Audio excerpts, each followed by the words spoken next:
Hello everyone. In this video I am going to tell Bhagavad Gita shloka number 11.55, the last shloka of Bhagavad Gita chapter 11, the universal form. In the previous shloka, Lord Krishna explained to Arjuna that only by undivided devotional service can he be understood as he is, standing before Arjuna, and could thus be seen directly, and that only in that way can anyone enter into the mysteries of his understanding. Let us begin with this shloka.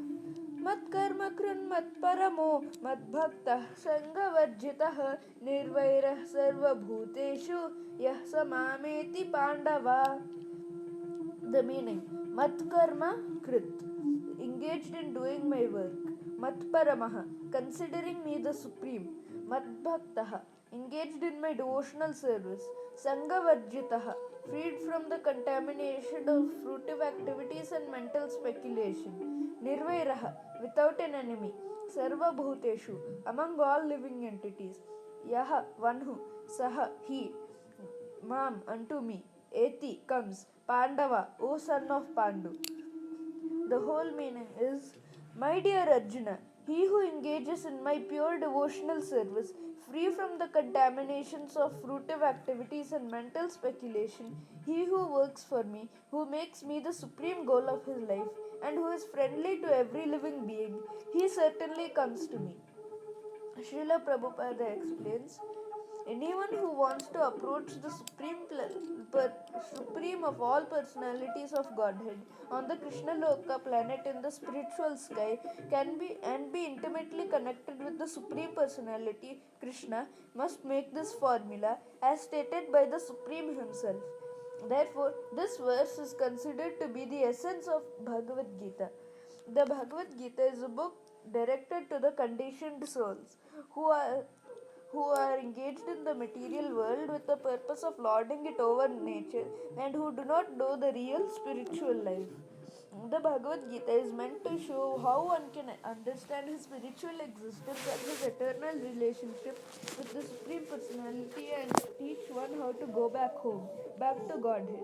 Now, here is the verse which clearly explains the process by which one can attain success in his spiritual activity, devotional service. As far as work is concerned, one should transfer his energy entirely to Krishna conscious activities as stated in the Bhakti Rasamrita Sindhu 1.2.255. अनासक्तस्य विषयान् यथार्हमुपयुञ्जतः निर्बन्धः कृष्णसम्बन्धे युक्तं वैराग्यमुच्यते. No work should be done by any man except in relationship to Krishna. This is called Krishna Karma. One may be engaged in various activities, but one should not be attached to the result of his work.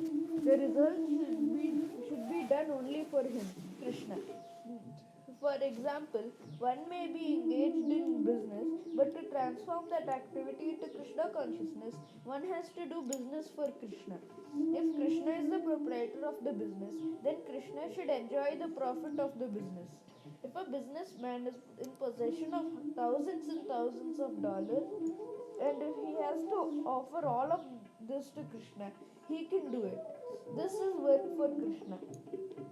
Instead of constructing a big building for his sense gratification, he can construct a nice temple for Krishna. And he can install the deity of Krishna and arrange for the deity's service, as it is outlined in the authorized books of devotional service. This is all Krishna karma. One should not be attached to the result of his work, but the result should be offered to Krishna, and one should accept as prasadam the remnants of offerings to Krishna. If one constructs a very big building and for Krishna and installs the deity of Krishna, one is not prohibited from living there, but it is understood that the proprietor of the building is Krishna. If, however, one is not able to construct it, that is called Krishna consciousness.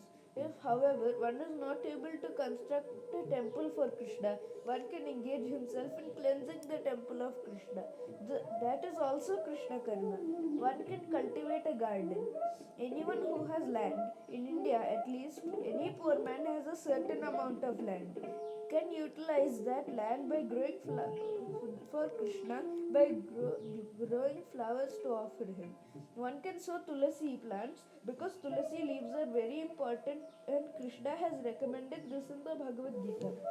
Patram pushpam phalam toyam. Krishna desires that one offer him either a leaf or a flower or a fruit or a little water, and by such an offering he is satisfied. This leaf especially refers to the tulasi.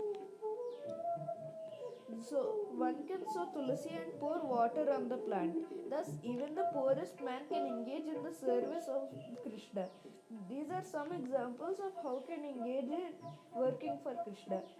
The word Matparamaha refers to one who considers the association of Krishna in his supreme abode to be the highest perfection of life.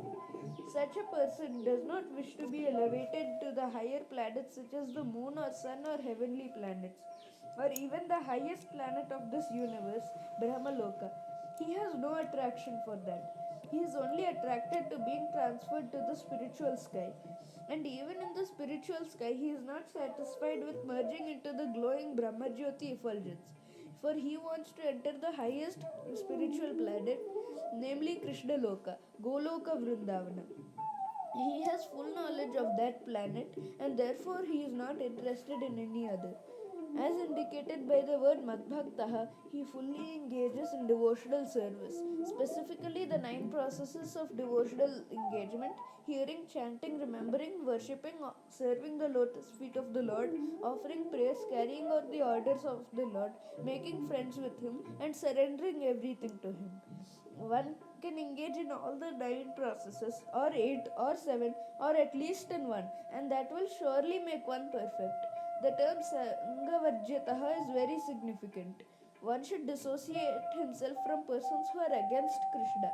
Not only are the atheistic persons against Krishna, but so also there are those who are attached to fruitive activities and mental speculation.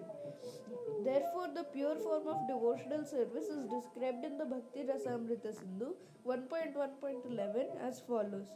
Anyabhilashita shunyam jnana karmadya navrutam adukulyena krishnanu sheelanam bhaktiruttama. In this verse, Srila Rupa Goswami clearly states that if anyone wants to execute unalloyed devotional service, he must be freed from all kinds of material contamination. He must be freed from the association of persons who are addicted to fruitive activities and mental speculation. When freed from such unwanted association and from the contamination of material desires, one favorably cultivates knowledge of Krishna. That is called pure devotional service. Anukulyasya sankalpaha pratikulyasya varjinam. Haribhakta Vilasa 11.676. One should think of Krishna and act for Krishna favorably, not unfavorably. Kamsa was an enemy of Krishna's. From the very beginning of Krishna's birth, Kamsa planned in so many ways to kill him, and because he was always unsuccessful, he was always thinking of Krishna. Thus, while working, while eating, and while sleeping, he was always Krishna conscious in every respect. But that Krishna consciousness was not favorable, and therefore, in spite of his always thinking of Krishna 24 hours a day, he was considered a demon, and Krishna at last killed him. Of course, anyone who is killed by Krishna attains salvation immediately, but that is not the aim of the pure devotee. The pure devotee does not even want salvation. He does not want to be transferred to even the highest planet, Goloka Vrindavana. His only objective is to serve Krishna wherever he may be. A devotee of Krishna is friendly to everyone. Therefore, it is said here that he has no enemy, Nirvairaha. How is this? A devotee situated in Krishna consciousness knows that only devotional service to Krishna can relieve a person from all the problems of life. He has personal experience of this, and therefore he wants to introduce this system, Krishna consciousness, into human society. There are many examples in history of devotees of the Lord who risked their lives for the spreading of God consciousness. Their favorite example is Lord Jesus Christ. He was crucified by the non-devotees, but he sacrificed his life for spreading God consciousness. Of course, it would be superficial to understand that he was killed. Similarly, in India also there were many such examples, such as Thakura Haridasa and Prahlada Maharaja. Why such risk? Because they wanted to spread Krishna consciousness, and it is difficult.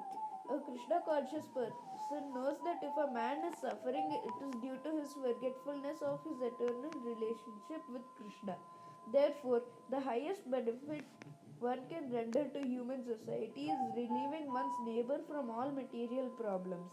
In such a way, a pure devotee is engaged in the service of the Lord. Now we can imagine how merciful Krishna is to those engaged in his service, risking everything for him.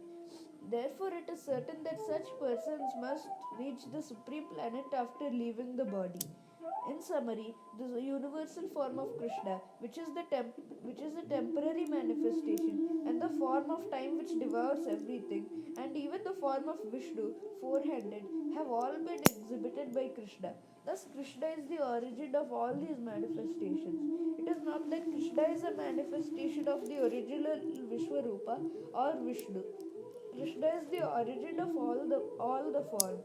There are hundreds and thousands of Vishnus, but for a devotee, no form of Krishna is important but the original form, two-handed Shyamasundara. In the Brahma Samhita, it is stated that those who are attached to the Shamsundra form of Krishna in love and devotion can always see him within the heart and cannot see anything else. One should understand, therefore, that the purport of this 11th chapter is that the form of Krishna is essential and supreme. Thus, and the Bhaktivedanta purports to the 11th chapter of the Srimad Bhagavad Gita in the matter of the universal form. Thank you for watching, and I will chant all the shlokas of this chapter, the universal form, in the next video.